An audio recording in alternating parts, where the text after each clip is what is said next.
जय माता दी भक्तजनों, कैसे हैं आप सब। आप सभी पर माता रानी की कृपा बनी रहे। चलिए आज कथा श्रवण करते हैं श्री गर्ग संहिता के माधुर्य खंड के दूसरे अध्याय का। दूसरे अध्याय में है ऋषि रूपा गोपियों का उपाख्यान, बंग देश के मंगल गोप की कन्याओं का नंदराज के ब्रज में आगमन तथा यमुना जी के तट पर रास मंडल में प्रवेश। जय श्री कृष्ण, राधे राधे। श्री नारद जी कहते हैं, मैथिल, अब तुम ऋषि रूपा गोपियों की कथा सुनो। वह सब पापों को हर लेने वाली, परम पावन तथा श्री कृष्ण के प्रति भक्ति भाव की वृद्धि करने वाली है।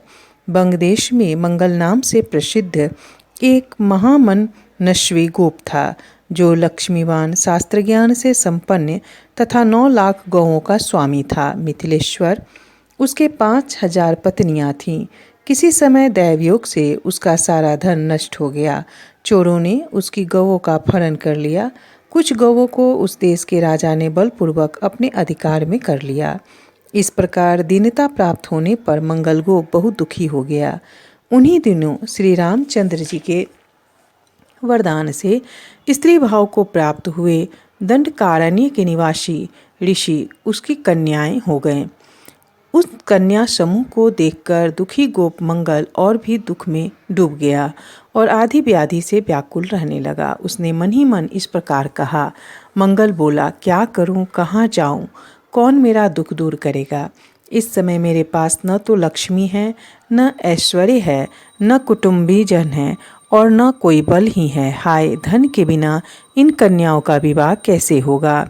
जहाँ भोजन में भी संदेह हो, वहाँ धन की कैसी आशा। दीनता तो थी ही। काकतालीय न्याय से कन्याएं भी उस घर में आ गईं।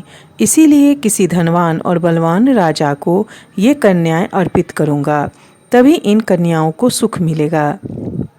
श्री नारद जी कहते हैं, राजन, इस प्रकार उन कन्याओं को की कोई परवाह न करके उसने अपनी ही बुद्धि से ऐसा निश्चय कर लिया और उसी पर डटा रहा।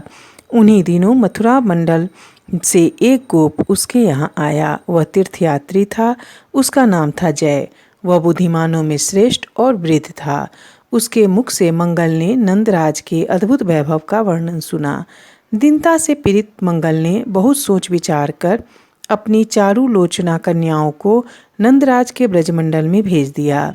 नंदराज के घर में जाकर वे रत्न में भूषणों से विभूषित कन्याएं उनके गोष्ठों में गौओं का गोबर उठाने का काम करने लगीं। वहां सुंदर श्री कृष्ण को देखकर उन कन्याओं को अपने पूर्व जन्म की बातों का स्मरण हो आया और वे श्री कृष्ण की प्राप्ति के लिए नित्य यमुना जी की सेवा पूजा करने लगी। तदंतर एक दिन श्यामल अंगों वाली विशाल लोचना यमुना जी उन सबको दर्शन दे वर प्रदान करने के लिए उद्यत हुईं। उन गोप कन्याओं ने यह वर मांगा कि ब्रजेश्वर नंदराज के पुत्र श्री कृष्ण हमारे पति हों। तब तथास्तु कहकर यमुना वहीं अंतर्ध्यान हो गई। वे सब कन्याएं वृंदावन में कार्तिक पूर्णिमा की रात को रास मंडल में पहुंची, जहां श्रीहरि ने उनके साथ उसी तट पर विहार किया, जैसे देवांगनाओं के साथ देवराज इंद्र किया करते हैं। इस प्रकार श्री गर्ग संहिता में माधुर्य खंड के अंतर्गत नारद बहुलाश्व संवाद में ऋषि रूपा गोपियों का उपाख्यान नामक दूसरा अध्याय पूरा हुआ। जय श्री कृष्ण, राधे राधे।